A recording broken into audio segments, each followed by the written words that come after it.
ক্ষমতার বাহানায় বিএনপি সরকার আর সংস্কার করতে চায় না। তারা ক্ষমতাকে নিরঙ্কুশভাবে উপভোগ করতে চায়, কিন্তু নির্বাচনের মধ্য দিয়ে নির্বাচিত প্রতিনিধিদের উপরে যে দায়িত্ব অর্পিত হয় সেটাকে ক্ষমতার দৃষ্টিতে দেখার যে মানসিকতা, সেখান থেকে তারা এখনো বের হয়ে আসতে পারেননি। তারা বারংবার নোট অফ ডিসেন্টের কথা বলছেন, কিন্তু ঐক্যমত্য কমিশনে যখন আমরা আলাপ করেছিলাম তখন নোট অফ ডিসেন্টের অর্থ এই ছিল যে আমরা মূল সিদ্ধান্তকে মেনে নিলাম, যার একটা ভিন্ন মত আছে তিনি সেই ভিন্ন মতটা উল্লেখ করে রাখলেন, কিন্তু ভিন্ন মতটা নোট অফ ডিসেন্টটা এখানে মুখ্য বিষয় নয়। এখানে মূল যে সিদ্ধান্ত, যে সিদ্ধান্তে রাজনৈতিক দলগুলো এবং ঐক্যমত্য কমিশন উপনীত হয়েছে, সেটাই এখানে কার্যকর হবে।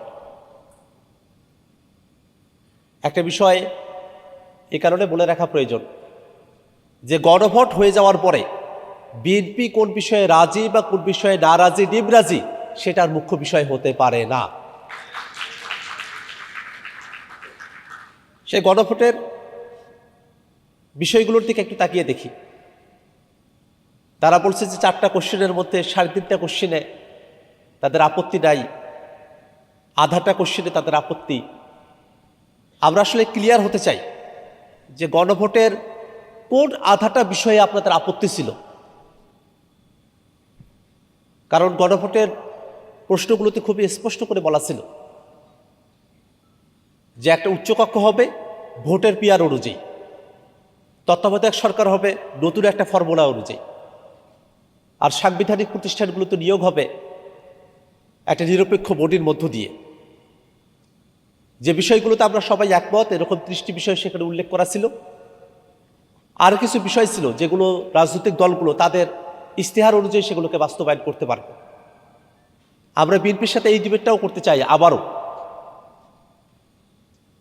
যে উচ্চকক্ষ যদি ভোটের পিয়ার অনুযায়ী হয় সেটাতেই কি আপনাদের আপত্তি? তত্ত্বাবধায়ক সরকার যদি নতুন একটা ফর্মুলায় হয় আপনাদের আপত্তি কি সেই জায়গায়? সাংবিধানিক প্রতিষ্ঠানগুলো সেটা একটা নিরপেক্ষ বডির মধ্য দিয়ে নিয়োগ হবে, আপনাদের আপত্তিটি কি সেই জায়গায়? সেটা খোলাসা হওয়া প্রয়োজন। মানুষ যখন কোনো একটা কাজ নিজে বাধ্য হয়ে করেছে বলে মনে করে, তখন সেই কাজটা বা তার আউটকাম যেটা, সেটাকে তারা নেতিবাচক ধরে নিয়ে এই কথাটা তারা বলে। প্রশ্ন তো এখন দাঁড়িয়ে যায়, সংস্কারের বিষয়গুলোকে কি তাহলে বিএনপি দেশ এবং জাতির জন্য নেতিবাচক মনে করে? আমরা তো বিএনপির সাথে দীর্ঘ সময় ধরে ঐক্যমত্য কমিশনে আলোচনা করেছি, এবং এক একটা দলের এক একটা মত, সবাই মিলে যদি আমরা একমত হতে পারতাম তাহলে তো গণভোটেরও প্রশ্ন আসার কথা ছিল না। আমরা সবাই একমত হয়ে যেতাম, ঐক্যমত্য কমিশনের সিদ্ধান্তটাই কার্যকর হয়ে যেত। আমরা সবাই একমত হতে পারি না, এই জন্যই তো আমরা আমাদের কোশ্চেনগুলোকে জনগণের কাছে নিয়ে গিয়েছি, এবং জনগণ যে সিদ্ধান্ত দেবে সেটা আমরা মেনে নেব, এই কথার ভিত্তিতেই তো গণভোটটা হয়েছে। এখনকার সময়ে এসে গণভোট হয়ে যাওয়ার পরে আপনারা আগে কি বলেছিলেন, ভিন্ন মত কোথায়, সেটা আপনারা যখন খুঁজতে যান তখন জনগণের যে রায় সেটাকে প্রত্যাখ্যান করা হয়। আমরা ঐক্যমত্য কমিশনে আলোচনা করেছিলাম, জাতীয় নাগরিক পার্টির পক্ষ থেকে বারংবার বলেছিলাম যে বাংলাদেশের এখন যে সাংবিধানিক সংকট, সেখান থেকে উত্তরণের জন্য গণপরিষদের মধ্য দিয়ে নতুন একটা সংবিধান প্রণয়ন করাই আমাদের মুক্তির পথ।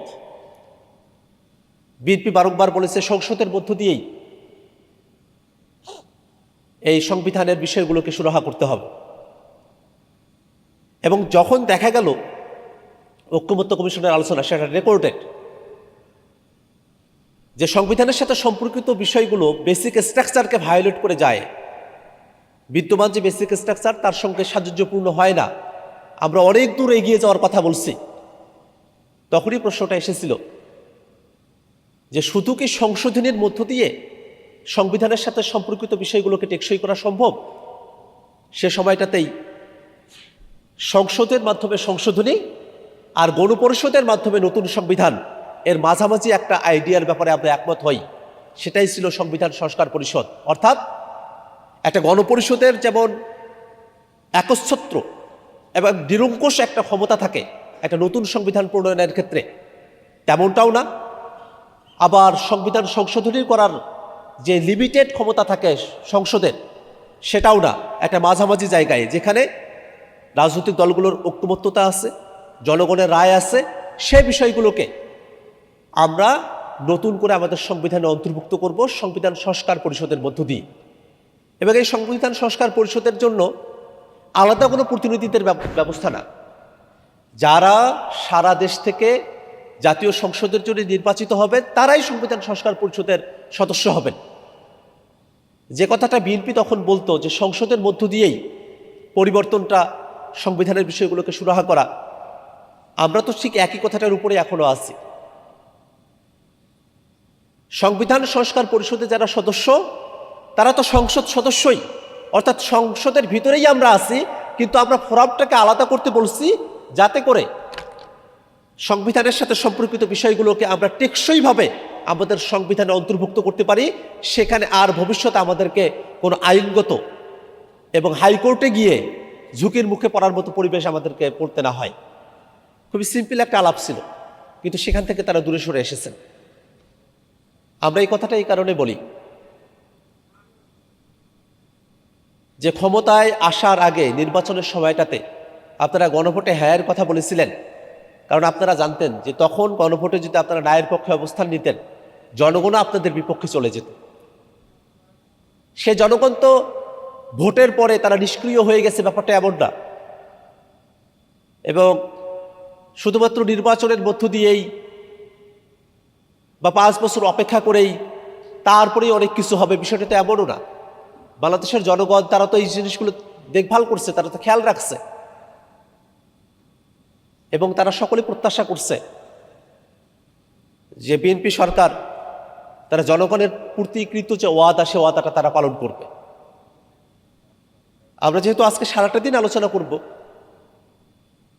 সেখানে আমরা এই বিষয়গুলো অবশ্যই জানব যে এই যে অর্থনৈতিক খাতের দুরবস্থা, সে সময়টাতে একীভূতকরণকৃত 5টা ব্যাংক যারা পুরনো মালিক ছিল তাদের কাছে আবার ফিরিয়ে দিয়ে যাওয়ার একটা আইন করা হয়েছে। এখানে একটা জিনিস খেয়াল করে দেখেন, ব্যাংক রেজুলেশন অধ্যাদেশটা যখন তারা নিয়ে এসেছে তখন 18 ধারায় তারা একটা সংশোধনী নিয়ে এসে সেটাকে পাশ করেছে। এটা অত্যন্ত নেতিবাচক। আমরা একই কথাটা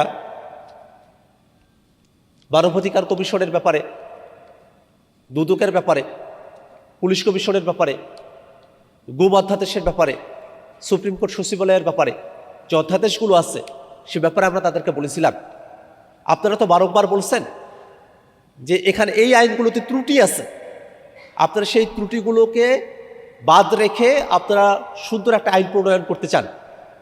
আপনারা তো সুপ্রিম কোর্ট সচিবালয়ের জন্য, বিচারপতিতে নিয়োগের জন্য, বা মানবাধিকার কমিশন, দুদক বা গুম, এই বিষয়ক যে অধ্যাদেশগুলো আছে সেখানে যদি কোনো একটা বিশেষ ধারায় যদি আপনাদের কোনো সংশোধনী প্রয়োজন বলে মনে করতেন, তাহলে সেই ধারায় সংশোধনী নিয়ে এসে আপনারা সেটাকে পাশ করতে পারতেন। সেই সুযোগ তো আপনাদের হাতে ছিল, কিন্তু আপনারা সেটা করেননি।